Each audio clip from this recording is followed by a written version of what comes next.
안녕하십니까? 자, 이번 시간은 지난 시간에 이어서 징계에 대한 이제 교재 내용을 정리를 해보도록 하겠습니다. 지난 시간에는 이 징계에 대한 전체적인 이제 과정을 한번 개괄적으로 한번 훑어보셨죠. 이번에 이제 교재로 한번 보죠. 교재는 32번 테마가 경찰 공무원의 책임이라고 해서 개관된 내용 일단 들어 있고요. 그 다음 33번 테마부터가 경찰 공무원의 징계 책임입니다. 자, 그래서 이제 개념을 한번 살펴보죠.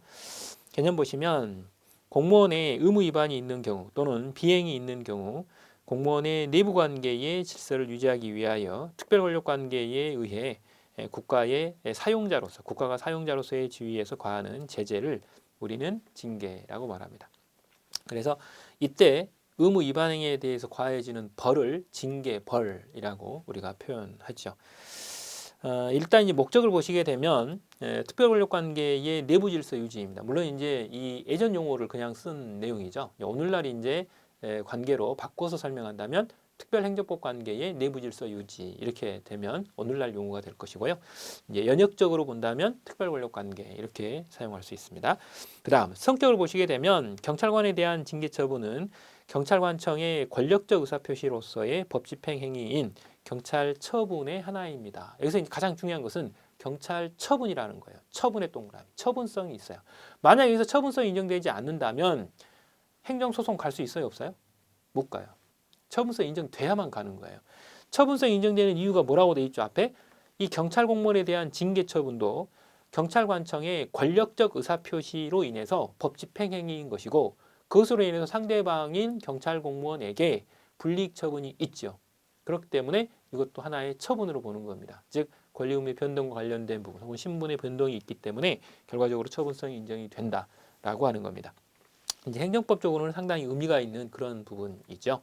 그 다음 적용 원칙이 있는데 법치주의입니다. 이 징계벌이라고 하는 것도 법치주의가 적용이 됩니다. 물론 특별 권력 관계라고 하는 것을 전통적 특별 권력 관계로 봐버린다면 그때는 법치주의가 적용이 되지 않겠죠. 원래 전통적 특별 권력 관계에서 권력이라는 의미가 그런 의미가 들어있기 때문에. 그러나 오늘날에는 이 특별 권력 관계로 보는 것이 아니라 수정된 특별 권력 관계로 보거나 특별 행정법 관계로 보기 때문에 징계벌이라고 하는 이런 부분들도 법치주의가 엄격하게 적용이 됩니다. 그래서 법률의 근거를 필요로 하는 것이죠. 그래서 여러분들이 지금 여기 제가 판서를 해드린 이 부분은 경찰공무원 징계령이나 경찰공무원법뿐만 아니라 국가공무원법과 관련된 내용들 그리고 행정소송법과 관련된 내용들이 이 안에 사실은 숨어 있습니다.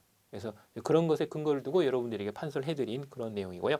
그 다음 일사부재리의 원칙이 적용이 됩니다. 당연한 이야기죠. 하나의 징계 사유로 인해서 2번 이상 처벌을 받을 수는 없잖아요. 그렇죠?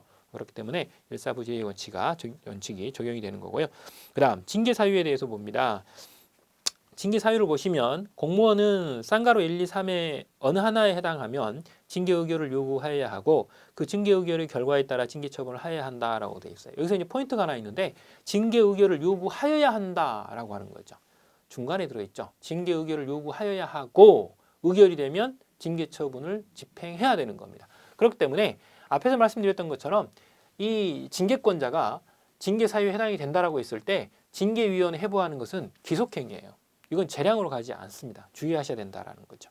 자, 그러면 본격적으로 징계 사유는 어떤 것들이 있느냐? 첫 번째, 국가공무원법이나 이 국가공무원법에 의한 명령에 위반했을 때 결과적으로 이걸 법령 위반이라고 우리가 표현을 하게 됩니다.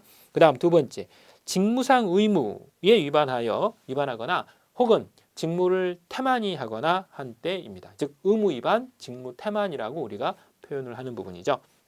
그 다음 세 번째로는 직무의 내외를 불문하고 체면 또는 위신을 손상시키는 행위입니다. 손상하는 행위. 우리는 이걸 줄여서 품위 손상이라고 했었습니다. 여러분들이 방금 전에 배우셨던 경찰 공무원의 의무 안에 결과적으로 품위 유지 의무가 있었죠.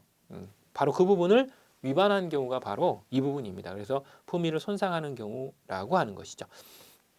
자, 이런 것들이 이제 세 가지가 징계 사유인데 별표는 3개짜리 있죠. 주의하셔야 되고요. 그 다음 고의과실이 있어야 되는가를 봅니다. 공무원의 고의 또는 과실의 유무와 관계없이 징계가 가능합니다. 징계가 가능합니다. 그래서 일단 주의를 하셔야 된다. 고의과실 불문. 단 감독자의 감독 의무 태만에 대해서도 이 태만 자체가 징계 사유가 됩니다. 즉 어차피 이제 감독자는 감독을 철저히 하셔야 되겠죠. 이 문제는 감독을 게을리해 가지고 문제가 된다면 감독자도 징계 책임이 있다라고 하는 겁니다.